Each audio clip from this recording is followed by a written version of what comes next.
হ্যাঁ, ইসলামী ঐক্য করতে পারেন আপনারা। কিরকম জানেন?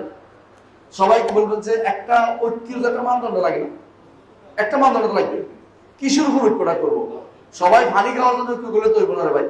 সবাই অনেকে আছে মোমবাতি জ্বালানোর জন্য ঐক্য করছে না?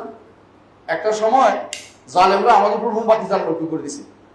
হ্যাঁ, আবার কেউ করেছে সারা বাংলাদেশে পতাকা ঐক্য করে দিছে। কি লাভ হয়েছে আমাদের? এটা ঐক্য কি? জোর করে চাপিয়ে দেয়া। যদি আপনার পানি খাওয়া ঐক্য নয় বা আপনার মাছ করা ঐক্য নয়, আপনার ঐক্যের জায়গা হবে তাওহীদ। যারা এই তাওহীদে মিল আছে, যাদের তাওহীদে মিল আছে, সুন্নাতে মিল আছে, রাসূলকে তাদের সাথে ঐক্য করবেন, কম হইলে কম। এই ঐক্য করতে কিন্তু আমাদেরকে বলে নাই। ইমামরা কি বলেছেন? যে তুমি হকের উপর আছো যদিও তুমি একা হও। কে বলছে? এটা আব্দুল্লাহ ইবনে মাসউদ। আল হাক্কু মা ওয়াফাকাল জামা ওয়ালাউ কুনতা ওয়াহিদা। সাহাবায়ে কেরামের সাথে যেটা মিলবে। আমি আসার পর দেখছি একজন সুন্দর ওয়াজ করতেছেন, ভাই ভালো কথা বলছেন। আপনি একা থাকলেও সাহাবায়ে কেরামের সাথে মিললে আপনি কিন্তু অনেক। বাকিগুলি যে বিভ্রান্ত পথভ্রষ্ট, এগুলির সাথে ঐক্য করে আপনি কি করবেন? আপনি ওইগুলো তো ঐক্যও যাবেন না, ঐক্যের ফল আপনি কোনোদিনই পাবেন না। কেন পাবেন না? ঐক্য করে ওরা আপনাকে বেচা খাবে। আপনার ভোট নিয়ে ওরা কি করবে? সংসদে যাবে, যাইয়া কি করবে? আপনার জন্য মসজিদ বন্ধ করে দিবে। আপনার মসজিদ বন্ধ করবে। সালাফিদের মসজিদ বন্ধ করে ওরা। সালাফি লোকদেরকে জেলে দেয় ওরা। সালাফিদের বিগত সময় শুনেন নাই? একটা দুটো নাই। এটা তো আপনারা তো ওদের সাথে এত দরকার নাকি? আপনি ওদেরকে দাওয়াত দেন। আমাদের দাওয়াতের ঐক্যের জায়গা হচ্ছে দুইটা। একটা হচ্ছে দাওয়াত ও তাবলীগ। কিসের দাওয়াত দিব? তাওহীদের। আর কিসের দাওয়াত দিব? সুন্নাতের। এর মধ্যে যদি কোনো এক হয়ে যান, আলহামদুলিল্লাহ আপনার সাথে আমি আছি। বিশ্বের কোন জায়গায় আপনি আছেন, আমি আপনার সাথে আছি। রাসূল এটাই বলেছেন। এরা নুজাউ মিনাল কাবাইল, বিভিন্ন গোত্র থেকে একজন একজন আসবে। আজকে এখানে যারা আসছেন, এক গ্রামের কি সব? কয় গ্রামের? অনেক গ্রামের। এইটার নাম হচ্ছে রাসূলুল্লাহ সাল্লাল্লাহু আলাইহি ওয়াসাল্লাম বলছেন এরা হচ্ছে গোরাবা। রাসূল বলছেন ফাতুবা লিল গোরাবা, এদের জন্য সুসংবাদ হবে। এই যেমনে তেমনি ঐক্য করতে গেলে রাসূলুল্লাহ সাল্লাল্লাহু আলাইহি ওয়াসাল্লাম ঐক্য করতে মক্কাতে করতেন না? ঐক্য করছেন। তারা তো আসছিল। একমত থাকবো আমরা। কি?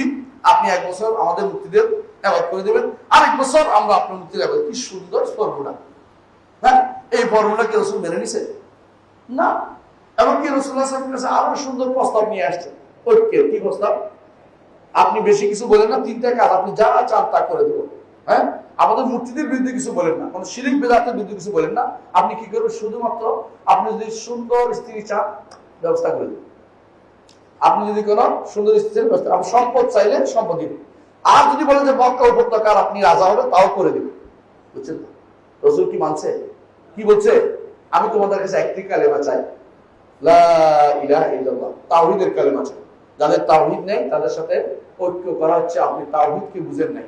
আপনি তাওহীদের সাথে অমানতের কাজ করছেন। আপনার তাওহীদ বিতর্কিত হয়ে গেছে। কারণ এই তাওহীদের কারণে কি মুসলিম হইতে হলে শিরিক এবং মুশরিকদের থেকে নিজেকে মুক্ত ঘোষণা করতে হবে, তাই না? মুসলিম কাকে বলে? তিনটা জিনিস যার মধ্যে পাওয়া যায় সে মুসলিম। এক নম্বর হচ্ছে ইসতিসলাম লিল্লাহি বিত-তাওহীদ, তাওহীদ নিয়ে আল্লাহর কাছে আত্মসমর্পণ। দুই নম্বর হচ্ছে আল্লাহ আদেশ নিষেধের আনুগত্য করা, মেনে নেওয়া। তিন নম্বর হচ্ছে শিরক এবং মুশরিকদের থেকে নিজেকে বিমুক্ত ঘোষণা করা। আপনি যদি শিরক মুশরিকদের সাথে যদি কোনো আপনি চলেন, যারা আল্লাহকে সর্বত্র বিরাজমান বলে, যারা আল্লাহ তাআলার ক্ষমতা তাদের ওলিদের দিয়ে দেয়, আর শিয়াদের তো কইলাবে না, তাদের নিয়মদের দিয়ে দিছে, ওদেরকে আপনি ওদের সাথে কিসের ঐক্য? আপনি কি ঐক্য? আপনার কোন কাজে লাগবে? ঐক্য দিয়ে আপনি কি দুই কি খাবেন? কিছুই আপনার কোনো কাজ আসবে? ওরা আপনাকে ব্যবহার করবে। আপনি আরেকজনের টিস্যু হবেন কেন? আরেকজনের টিস্যু হবেন কেন? আপনি মুওয়াহিদ মানুষ, আপনাকে সর্বোচ্চ মর্যাদা নিয়ে থাকতে হবে। আত্মমর্যাদা, মুওয়াহিদ মানুষ। যে কেউ যদি বলে তাওহীদবাদী, তাওহীদবাদী নিজে আত্মমর্যাদা নিয়ে থাকতে হবে। আশা করি বুঝছেন।